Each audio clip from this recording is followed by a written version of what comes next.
తెలంగాణ రాష్ట్ర ముఖ్యమంత్రి రేవంత్ రెడ్డి రాష్ట్ర ఆర్థిక పరిస్థితిపై చేసిన వ్యాఖ్యలు వాస్తవికతకు అద్దం పడుతున్నాయని, రాష్ట్రంలో జరుగుతున్న ఆర్థిక పరిస్థితి ఉన్నది ఉన్నట్టుగా ప్రజలకు వివరించడం రేవంత్ రెడ్డికి సాధ్యమైందని వీఆర్ఓల సంక్షేమ సంఘం తెలంగాణ రాష్ట్ర అధ్యక్షులు గరికె ఉపేంద్రరావు అభిప్రాయపడ్డారు. ఉద్యోగుల సమస్యల పరిష్కారానికి 3 ఐఏఎస్ సభ్యులు కమిటీని నియమించాలని తెలంగాణ రాష్ట్ర ఉద్యోగుల జేఏసీ చైర్మన్ లచ్చిరెడ్డి సారథ్యంలో తామంతా స్వాగతిస్తామని గరికె ఉపేంద్రరావు తెలిపారు. 3 సభ్యులు నవీన్ మిఠాల్, డిఎస్ లోకేష్ కుమార్, కృష్ణ భాస్కర్ తో కూడిన ఐఏఎస్ కమిటీ వారం రోజుల్లోగా ఉద్యోగుల డిమాండ్లపై సమగ్ర నివేదిక తయారు చేస్తుందని, తద్వారా ఉద్యోగుల సమస్యల పరిష్కారానికి ఒక రోడ్ మ్యాప్ ఖరారు అయ్యే అవకాశం స్పష్టంగా కనిపిస్తుందని ఆయన అన్నారు.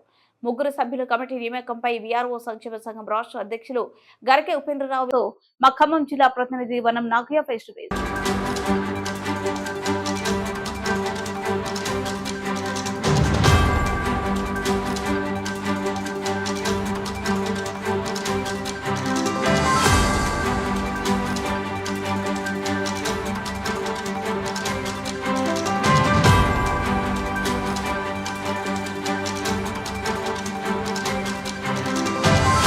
నమస్తే, వెల్కమ్ టు కెరటం న్యూస్.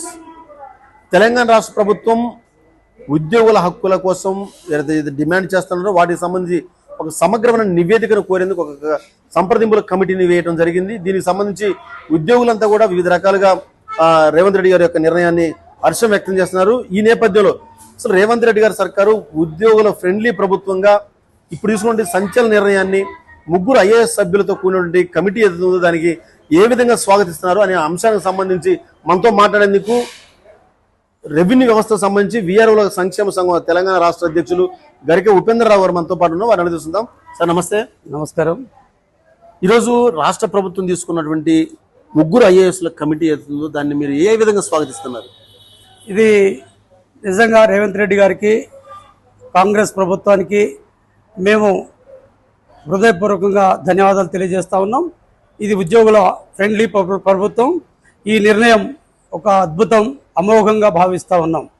ఈరోజు ఉద్యోగుల పక్షపాతిగా ఉద్యోగులకు ఉన్నటువంటి దీర్ఘకాలిక సమస్యలైనటువంటి గత 10 సంవత్సరాలుగా పరిష్కారం కానటువంటి సమస్యలన్నీ కూడా ఈ 3 ఐఏఎస్ ఆఫీసర్లు ఎవరైతే ఉన్నారో నవీన్ మిట్టల్ గారు, తర్వాత లోకేష్ కుమార్ గారు, కృష్ణ భాస్కర్ గారి నేతృత్వంలో ఒక వారం రోజుల్లోనే ఉద్యోగుల సమస్యల పరిష్కారానికి ఒక నివేదిక ఇవ్వమని చెప్పి ఈరోజు కమిటీ వేయడం అనేది చాలా అద్భుతంగా భావిస్తా ఉన్నాం, అమోఘంగా భావిస్తా ఉన్నాం.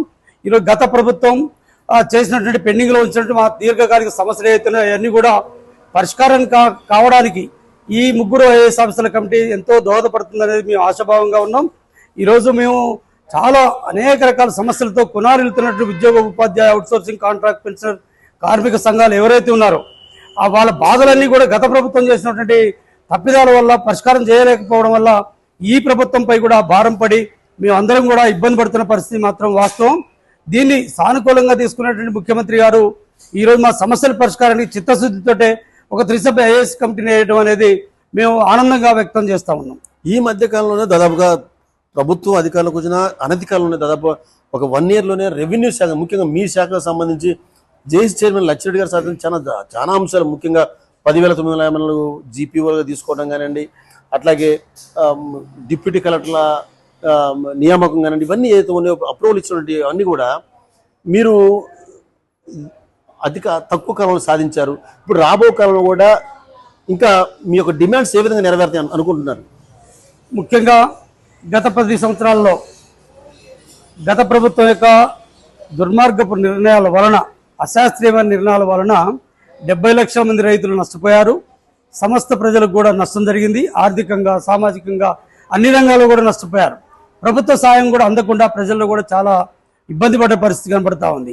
అట్లాంటి పరిస్థితుల్లో ఎంటైర్ రెవెన్యూ డిపార్ట్మెంట్కి కుదేలు చేసినటువంటి నిర్ణయాలు ఏవైతున్నాయో, గ్రామ స్థాయిలో ఉన్న రెవెన్యూ వ్యవస్థని చిన్నాభిన్నం చేయటం, మరి మండల స్థాయిలో ఉన్న తహసీల్దార్లు, రెవెన్యూ డివిజనల్ స్థాయిలో ఉన్న ఆర్డీఓలు, జిల్లా స్థాయిలో ఉన్న జాయింట్ కలెక్టర్ల యొక్క అధికారాలను కూడా కుదించి ఈరోజు ఎంటైర్ రెవెన్యూ డిపార్ట్మెంట్ ద్వారా ప్రజలకు సేవలు అందించాల్సినటువంటి సేవల్ని విఘాతం కలిగే విధంగా నిర్ణయాలు చేసినటువంటి ప్రభుత్వంలో ఈరోజు ప్రజా సమస్యలు కుంటుపడిపోయినాయి, ప్రజాభివృద్ధి కుంటుపడిపోయింది. ప్రజా భూ సమస్యలు పరిష్కారం కాకుండా ఉండటమే కాకుండా ప్రభుత్వం యొక్క భూములు అన్యాక్రాంతమైనటువంటి పరిస్థితి మనం చూసాం. అట్లాగే ఉద్యోగులకు వస్తే మేము వీఆర్ఓలుగా 5,939 మంది ఉన్నాం. అట్లాగే వీఆర్ఏలుగా 24,000 మంది, మొత్తం 30,000 మంది రెవెన్యూ ఉద్యోగుల యొక్క జీవితాలు, సర్వీస్ రూల్స్ అన్ని అగమేగోచరంగా మారిన పరిస్థితి మేము చూసాం.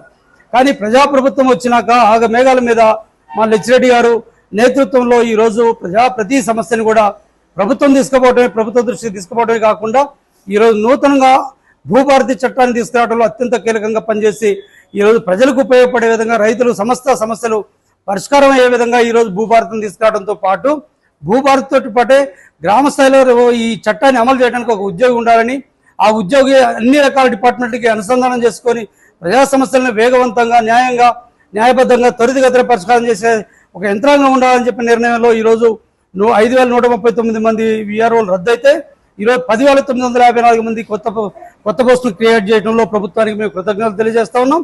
ఈరోజు ప్రతి రెవెన్యూ గ్రామానికి ఒక అధికారిని నియమించడం అనేది ఒక అద్భుతం.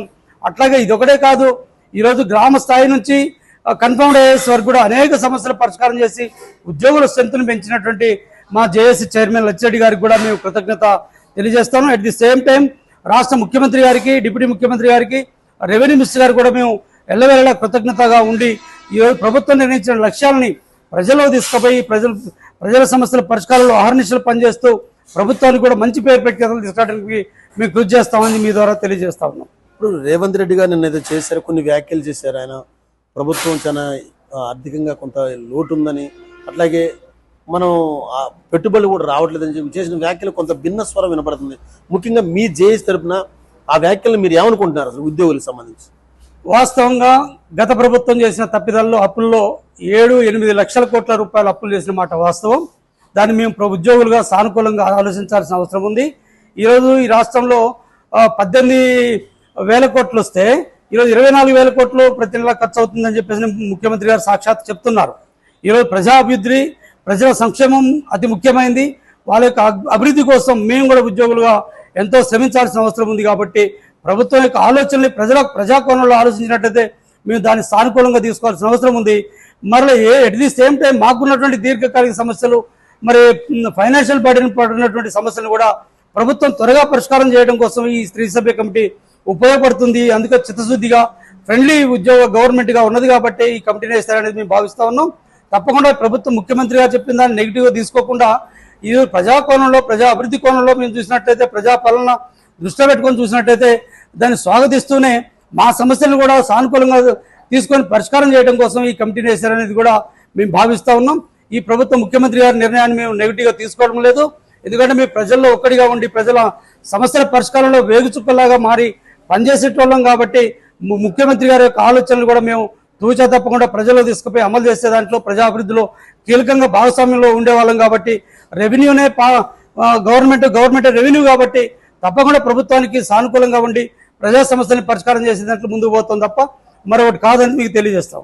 వాస్తవంగా ప్రభుత్వం చెప్పిన విధానం ప్రకారం మీ రెవెన్యూలో చాలా న్యాయమైనటువంటి మీకు హక్కులు దక్కాయి ఇప్పటికే అతి కొద్ది కాలంలో. ఇప్పుడు మీ జేఏసీ సంబంధించి రాబో కాలంలో ఈ ప్రభుత్వానికి మీ యొక్క సమస్యలు, ముఖ్యంగా 5 DL పెండింగ్ ఉన్నాయి, పిఆర్సీ సంబంధించి అట్లా పెండింగ్ బకాయిలు, అట్లాగే మెడికల్ రియంబర్స్మెంట్, ఇవన్నీ ప్రభుత్వ ఉద్యోగులకి ఏదో ఉన్నాయి, వాటికి రావాల్సిన మీరు ఇంకా ఏ విధంగా అంటే చర్చల సానుకూలమైనటువంటి అంశాలని సీఎం దృష్టికి ఇంకా ఎలా తీసుకోపోవాలనుకుంటున్నారు?